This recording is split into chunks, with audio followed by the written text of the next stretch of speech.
Shri Krishna Caitanya Prabhu Nityananda. This narration is to commemorate the founding of ISKCON back in July of 1966. It is entitled, "We Shall Call Our Society ISKCON." Prabhupada had laughed playfully when he first coined the acronym. He had initiated the legal work of incorporation that spring while still living on the Bowery. But even before its legal beginning, he had been talking about his International Society for Krishna Consciousness. And so it had appeared in letters to India and in the publication Village Voice. A friend had suggested a title that would sound more familiar to Westerners, such as the International Society for God Consciousness. But Prabhupada had insisted, Krishna Consciousness. God was a vague term, whereas Krishna was exact and scientific. God consciousness was spiritually weaker, less personal. And if Westerners didn't know that Krishna was God, then the International Society for Krishna Consciousness would tell them by spreading Krishna's glories in every town and village. Krishna Consciousness was Prabhupada's own rendering of a phrase from Shreela Rupa Goswami's book, Padyavali, which was written in the 16th century. The exact quote, Krishna Bhakti Rasa Bhavita, to be absorbed in the mellow taste of executing devotional service to Krishna. But to register ISKCON legally as a non-profit, tax-exempt religion required money and a lawyer. Carl Jurgens had already gained some experience in forming religious, political, and social welfare groups. And when he had met Prabhupada on the Bowery, he had agreed to help. Thus, he contacted his own lawyer, Stephen Goldsmith. Stephen Goldsmith, a young Jewish lawyer with a wife and 2 children, and also an office on Park Avenue, was interested in spiritual movements. When Carl Jurgens told him about Prabhupada's plans, he was immediately fascinated by the idea of setting up a religious corporation for an Indian Swami.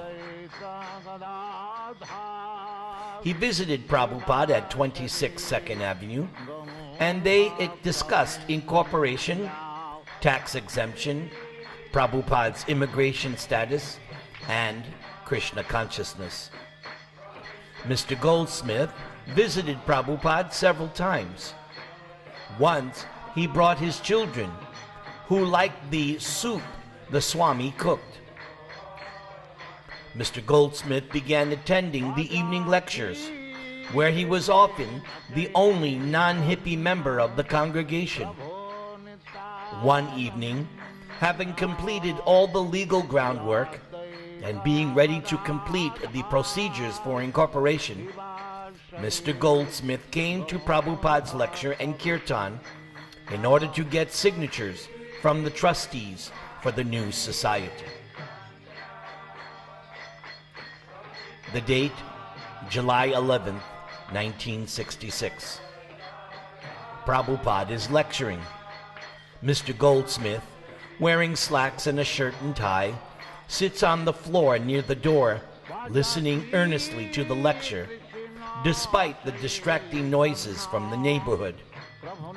Prabhupada has been explaining how scholars mislead innocent people with non-devotional interpretations of the Bhagavad Gita. And now, in recognition of the attorney's respectable presence, as if to catch Mr. Goldsmith's attention even more, Prabhupada introduces him into the subject of the talk. Prabhupada then says, I will give you a practical example of how things are misinterpreted. Just like our president, Mr. Goldsmith. He knows that expert lawyers by interpretation can do so many things. When I was in Calcutta, there was a rent tax passed by the government, and some expert lawyer changed the whole thing by his interpretation. The government had to reenact a whole law because their purpose was foiled by the interpretation of this lawyer. So we are not out for foiling the purpose of Krishna for which the Bhagavad Gita was spoken. But unauthorized persons are trying to foil the purpose of Krishna. Therefore, that is unauthorized. All right, Mr. Goldsmith, you can ask anything.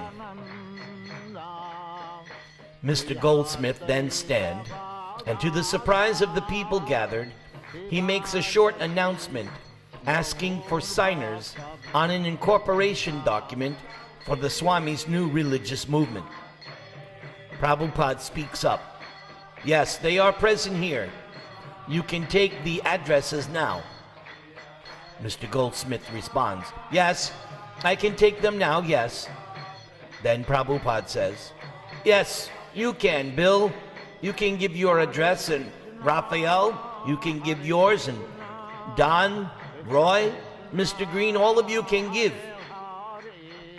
As the meeting breaks up, those called on to sign as trustees come forward, standing around in the little storefront, waiting to leaf curiously through the pages the lawyer has produced from his thin attaché, and to sign as he directs. Yet, not a soul among them is committed to Krishna consciousness. Mr. Goldsmith meets his quota of signers, a handful of sympathizers, with enough reverence toward the Swami to want to help him. The first trustees, who will hold office for a year until the first annual meeting of the corporation, are Michael Grant, who puts down his name and address without ever reading the document, Mike's girlfriend Jan, and James Green. No one seriously intends to undertake any formal duties as a trustee of the religious society, but they are happy to help the Swami by signing his fledgling society into legal existence. According to law, a second group of trustees will assume office for the second year. They are Paul Gardner, Roy, and Don. The trustees for the third year will be Carl Jurgens, Bill Epstein, and Raphael. None of them know exactly what the half-dozen legal-sized type pages mean, except all they know, Swamiji is forming a society. Why? For tax exemption, in case someone gives a big donation, and for other benefits an official religious society might receive. But these purposes hardly seem urgent or even relevant to the present situation. After all, who is going to make donations? Except for maybe Mr. Goldsmith, who has any money? But Prabhupada is planning for the future, and he's planning for much more than just tax exemptions. He is trying to serve his spiritual predecessors and fulfill the scriptural prediction of a spiritual movement that is to flourish for 10,000 years in the midst of the age of Kali. Within the vast age of Kali, a period which is to last 432,000 years, the 1960s are but an insignificant moment in time.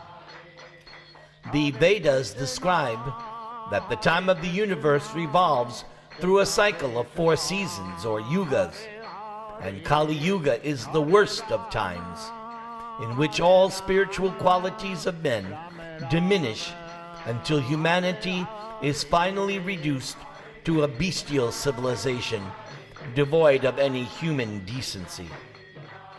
However, the Vedic literature foretells a golden age of spiritual life, beginning after the advent of Lord Caitanya and lasting for 10,000 years, an eddy that runs against the current of Kali Yuga. With a vision that soars off to the end of the millennium and beyond.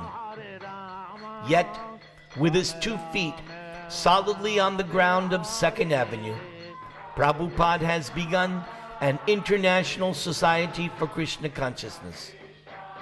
He has many practical responsibilities, paying the rent, incorporating his society, and paving the way for a thriving worldwide congregation of devotees. Yet, he doesn't see his humble beginning as limiting the greater scope of his divine mission. He knows that everything depends on Krishna, so whether he succeeds or fails is up to the Supreme. He has only to try. The purposes stated within ISKCON's Articles of Incorporation reveal Prabhupada's thinking.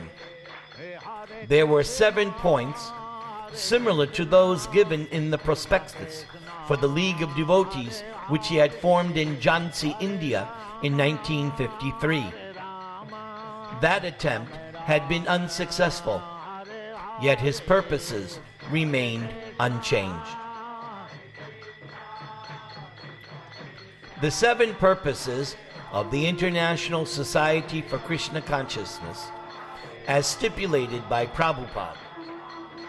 Number 1, to systematically propagate spiritual knowledge to society at large and to educate all peoples in the techniques of spiritual life in order to check the imbalance of values and to achieve real unity and peace in the world. Number 2, to propagate a consciousness of Krishna as it is revealed in the Bhagavad Gita and Srimad Bhagavatam. Number 3, to bring the members of the society together with each other and nearer to Krishna, the prime entity, thus to develop the idea within the members and humanity at large that each soul is part and parcel of the quality of Godhead, Krishna. Number 4, to teach and encourage the Sankirtan movement, or the congregational chanting of the holy name of God, as revealed in the teachings of Lord Sri Caitanya Mahaprabhu. Number 5, to erect for the members and for society at large a holy place of transcendental pastimes dedicated to the personality Krishna.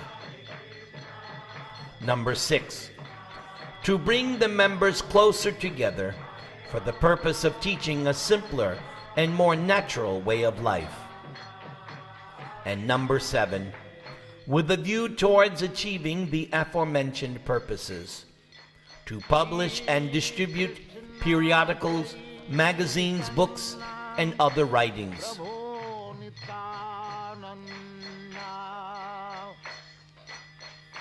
Regardless of what ISKCON's charter members thought of the society's purpose, Prabhupada saw them as imminent realities. As Mr. Rubin, the subway conductor who had met Prabhupada on the Manhattan Park bench in 1965, had noted, he seemed to know that he would have temples filled up with devotees.